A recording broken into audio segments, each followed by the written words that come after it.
Hey guys, it's Tony with Backwoods Biker Magazine and Wood Tramp Outdoors. For those of you who've been asking about the bush butter and the Woodsman Spike, that's what I'm going to talk to you about today, so hang tight.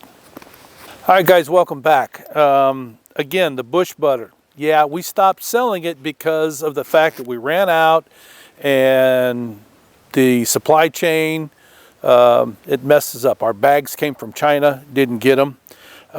These bags here. But when I was rummaging through some boxes a couple weeks ago, I found that I had about 24 of these. So we're going to put those on the website. They're going to be $20 a piece, and they last for a long time. This one, I brought this one out to show you what it's like to use this, and just to tell you, I've had this in my kit for 2 years. That's how long it lasts, and I use it all the time. I use it on zippers. I use it on wood handles. I think we got an axe with us today. Grab that axe out of your haversack and give that to me if you would, please. All right, you see this going on here? It just makes your zippers work so much better. You don't have to sneak in here, man. It's okay. But yeah, there you go. It makes using any zipper so much better. This is a canvas, wax canvas bag. If your wax canvas start to lose its resiliency, you can actually use bush butter like this because the properties in it, all you're doing is reloading that wax again. And you can fill it, makes it waterproof all over again.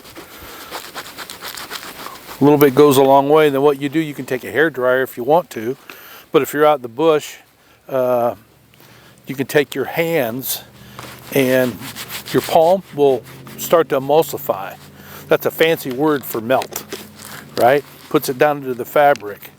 So there's another thing that you can do with bush butter. And then any wood handle, this has already been treated, but I just wanted to show you. But what I would do is, for the first time, is I'd take a piece of sandpaper and take off the original finish that an axe maker happens to put on there. You can use it on any wood handle, whether it's a small hatchet like this, a big full-size axe, garden tools. If it's wood, this is good for it. And all you do is put it on just like you saw me doing before. It shows up kind of white when you first start doing it, right? The sheath, same thing. It's great for leather. So I'll do this first and just show you how that goes. Again, you're just emulsifying that, putting it in there, puts a nice coating on it. It's not a forever coating. You have to renew it, maybe, once or twice a year, but it doesn't take very much. You saw that, right? And I'm asked what the ingredients is. Well, I don't give the ingredients out, but it is old. It's a modified recipe that my family brought here from Europe in the early 1700s. And back then they would use bear tallow, beaver tallow, and I used that. That's how my dad taught me how to make it. And we didn't use bear, obviously, beaver, but any tallow off of an animal.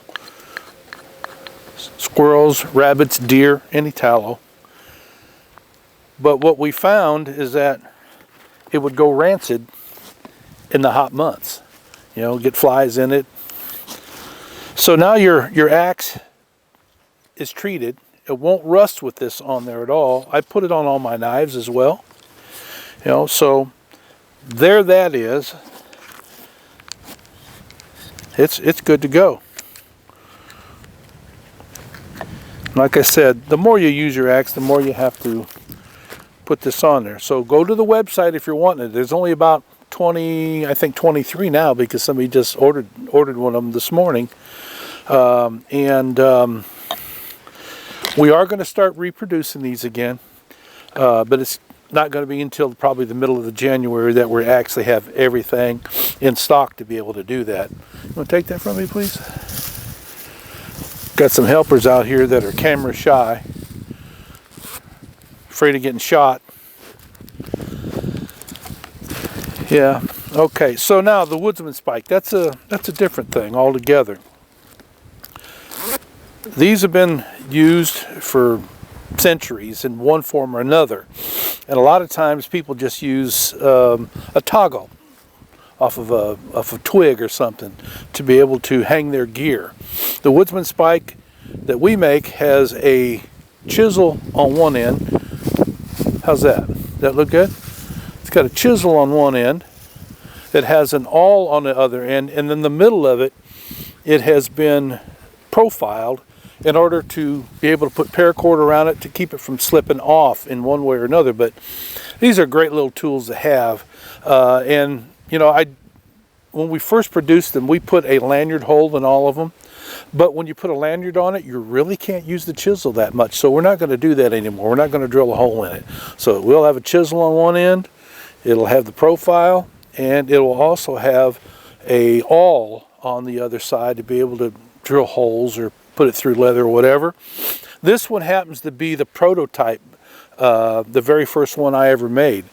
And I found this is way too big, you know, so I started making these out of probably half the diameter of this, which is still stout enough to do whatever you need to do. So be on the lookout for the website for those two. Coming in January, middle of January, you'll be able to see all of that stuff. So thanks for the question. Thanks for asking. Appreciate your support and all you do and all the comments you make and the emails you send. So until next time, you guys ride free, you live free, and as always, you be safe out there.